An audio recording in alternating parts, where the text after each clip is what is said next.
Hi, my name is Nate Balis. Thank you for listening to me today. I'm from the Annie E. Casey Foundation. And when we came home after the start of the pandemic and we all began working from our homes and we started examining what are the things that we could do in this moment that would make an impact in the juvenile justice field, there were a lot of things that we discussed and a lot of things that we did. One of the things that we decided to do right away and thought would be an important contribution for the field would be to look at what was going on in our detention centers in real time. Typically, the way we collected data in the JDAI network or the Juvenile Detention Alternatives Initiative network has been to get annual reports from places around the country where we collect very limited amount of information. What we decided to do is what would happen if we could look at data month by month to see what's actually happening, what's the impact of the pandemic on our detention centers around the country. So we specifically asked for information, not about youth prisons, not about residential facilities, not about group homes, but about local detention centers. And we've reached out to our network and beyond. And what we've ended up getting back over the last 3 months is a lot of data from juvenile justice systems around the country. Our latest data collection, which covers really the month of May, and then going back from there, covers 33 states, jurisdictions in 33 states, which amount to about 35% of the youth population around the country. So it's not a random sample, it may not be a representative sample, but we have reason to believe that this is capturing really what's going on in the country. So rather than I keep describing that, let me get to the reason why I want to talk to you about this. I think as advocates that have been doing all this tremendous work all the time, but really during this pandemic, that what we're finding in this data, and these data are really important, that you all are equipped with knowing what we're hearing from places around the country. And basically the story looks like this. Admissions are way, way down for detention across the country, over 50%. From February. So May numbers were down over 50% from February. On the other hand, the number of young people in detention, so the number of young people in detention on June 1st was 27% lower than on March 1st. Normally, the idea that that would happen in a 3-month period, we would be singing from the rooftops about that. But when you think about a 50% reduction in admissions and only a 27% reduction in the number of young people in detention, it tells you that we have a bigger issue that's going on, which is really about the back door of detention, not how fast young people are getting out. And what we have found is over the last 3 months, after an initial rush of lots and lots of kids getting out in March, those last 2 weeks of March, after the country came home, because of urgency for a lot of reasons, kids were getting out of detention. And so the release rate, and the release rate is, I'm going to keep saying that term, so I want to be really clear what I mean by that. The release rate is the percentage of kids who get out of detention who were in detention that month. So let's say 100 young people were in detention during the month of June, for example, we've just passed. If 50 of the kids who touched detention for 1 day got out during June, 50 of 100, that would be a 50% release rate. So the release rate shot up in March during those last couple of months, the last couple of weeks of March, really, when everyone came home. But the release rate we've now found has dropped in April and dropped again in May. And while I know my entire career has been focused on how are we keeping kids out of facilities, how are we keeping them out of the juvenile justice system, how are we keeping them out of the juvenile justice system, how are we keeping them off of probation, how are we keeping them out of youth prisons, how are we keeping them out of detention centers, keeping our eye on getting kids out is just as important. And these data, which I'm going to try to show some slides, I'm hoping it'll work, I think really underscore why that's so important when we start to look at what's going on over these last few months. That in spite of the fact that detention admissions are down by so much, the impact on the actual number of young people in detention is much more small. And that is a concern that all of us should have. On top of that, the way that it's really playing out in the data in a way that I'm going to show you some slides about this is that the admissions of young people, Black youth, admissions for Black youth have been down by a greater percentage than they are for white youth, meaning that at least when it's come to admissions, racial disparities have actually been declining during this time. In some ways, maybe that's not shocking when we think about the fact that every school in America has been closed, when the kinds of minor offenses that young people, that Black youth may be disproportionately arrested for on the streets are less likely to be coming into the front door of detention, that probation officers are home and are less likely to file violations. And we know from national data that Black youth are disproportionately represented among probation violations compared to the probation population as a whole. And that systems may be more discerning about who's getting in the front door of detention. All of that may make it less, not shocking, that there's been at least a slight decline in racial disparities when it's come to admissions. But that decline in disparities when it comes to admissions has been completely absorbed and then some by racial disparities when it comes to how fast kids are getting out of detention. And so the release rate, when I described before, which is we want the release rate to be high, the release rate has fallen by a lot more for Black youth over the last 2 months, and it was already lower for Black youth than white youth. It has fallen by even more over the last couple months as compared to white youth. And so what we actually see is racial disparities for the number of young people in detention on June 1st compared to March 1st have actually gotten worse, even though admissions have fallen by a greater percentage for Black youth than white youth. I know that's a lot of math. I'll try to explain it, but the important part, I think, is recognizing that all of our attention that has exactly been right about keeping kids out of detention in the first place is huge. But if we don't get kids out, if we're not making sure they're getting out faster, then all of that progress that can be made at the front door can essentially be erased by not getting kids out of detention. So I'm going to try to walk through some slides pretty quickly. I know you all have a busy day, and it's a real privilege just to be able to present to you. I'm going to try to share a PowerPoint presentation that I'm really hoping will work here, so that I can that you can see what I'm talking about. So, all right. I'm going to do this as a presentation. So slideshow, sorry, from the beginning. All right.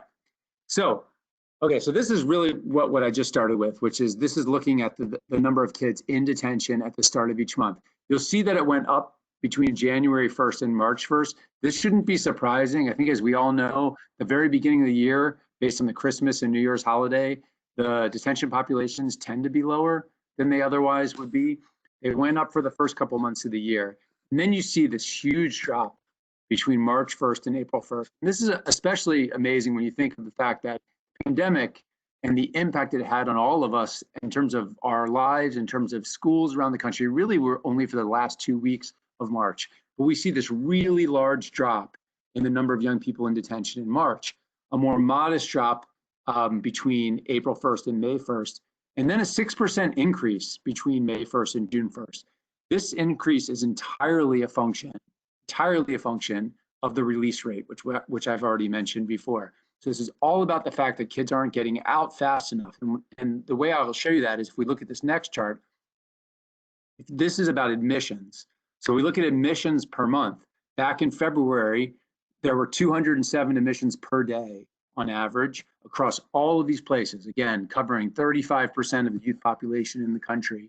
But in May, there were 103 admissions per day. Now you'll see it's a little bit higher than April, but honestly for us, this was a real achievement. April had gone down so low, we didn't know what to expect from May. We didn't know whether we would expect it to bounce up a little bit. So this was a pleasant surprise that it was still down by more than half between February and May. But when we look at the release rate, in February, 57% of youth got out of detention who were in detention for at least a day. March, it shot up to 62%, which was really exciting to see. We knew it was going to go down in April. We kind of assumed, we didn't know, we kind of assumed that it would go down in April, that after the initial rush of getting kids out of detention, that then once we got into April, that we would see all the struggles that we had heard about, which was probation officers are at home, detention alternatives might not be functioning properly, not sure if the kid's home is safe, court's not in session, residential placements aren't accepting kids. I mean, you can imagine all the reasons under the sun why the the release rate might go down, but it went down a lot. It went down by 10 percentage points, which is more than actually 10%. When you see here from May, it went down again. It went down by another 4 percentage points. Overall, what this means is that the release rate is 22% lower in May than it was in March. Now, you may be wondering, your math is going, hold on a second, I see it's 62% in March and it's 48% in May. How can that be a 22% decline? It's, of course, a 14 percentage point decline, but the actual percentage change, 14 of 62%, is a 22% drop. That's a big drop in a couple of months, and it may not seem like a lot, but it has a huge impact on the detention population, as you saw. And just to like underscore this point in this next slide, this is looking at what would have happened if we had kept that 62% release rate from March, if we had had that release rate in April and May. And what you can see here is the population on May 1st would have been under 2,500 instead of almost 3,100. And the population in June would have been down under 2,200. Instead, it was almost 3,300.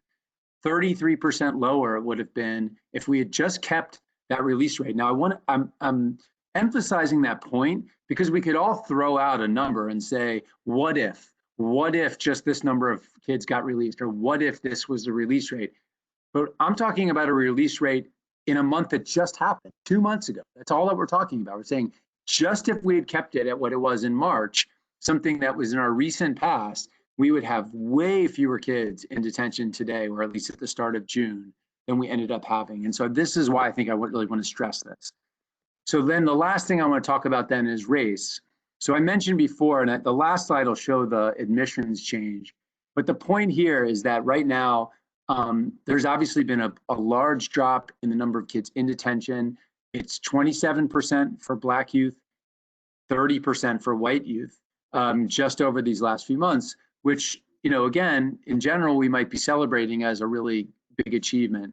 The fact that those disparities, therefore, are increasing, in spite of the fact that admissions are down 54% for Black youth versus 52% white youth, tells us there's a real problem, that not only in general are juvenile justice systems struggling to get kids out of detention, but they're especially struggling to do so for Black youth. And we knew that this was the case before the pandemic. The fact that the release rate has fallen even more for Black youth and white youth tells us that this is a big area that we all should be focused on. Personally, with our network in JDAI, this is a big part of what we're going to be like talking about month after month now. We've been talking in general about case processing, which to me can sound very technocratic. And I don't think it gets at the urgency of what we're dealing with now. We all know the dangers of this pandemic. The fact that young people are lingering in detention centers, there might be good reasons why it's difficult to get young people out. Those obstacles, the point of this field should be to get around the obstacles, not to accept those obstacles as just inevitable. And I think right now, for us, this should be something that we're all pounding our fists on the table, that juvenile justice systems are taking this seriously, that they're working on understanding it's not enough just to keep kids out of detention. It has to require getting kids out. And all juvenile justice systems should answer for this fact right here. All of them should be able to answer for, like, do we see ourselves in these data? Are we also a place that is struggling to get kids out even though our admission's down? Are we a place that's seeing our disparities narrow in the number of kids entering detention, but our disparities are increasing in terms of the number of kids in detention because of the release rate? And juvenile justice systems' feet should be held to the fire about this. Again, I understand the reasons why this could be happening, and they may be really good reasons, but our job is to get around those obstacles, not to just accept them. So I think that covers everything I wanted to cover. I'm sure I missed some things. I ran through a lot in a very short period of time, at least short for me. I like to talk a lot. If you have questions, please feel free to reach out to me. I'm happy to talk to any of you about this. This stuff, as you can tell, animates me. These are just numbers. but there's stories behind all of these numbers. And right now, I think it's something that all of us should be focused on. So thank you to NJJN for letting me do this. Thank you for all of you for the work that you've been doing and do all the time. I can't think of any more important work right now going on in our country than this. Thank you, Ricky, for suggesting this is how I do this. And I hope all of you are having a great meeting. And please, again, reach out. My email is nbalis@aecf.org. And again, I'd love to talk to any of you about all this stuff. Thanks.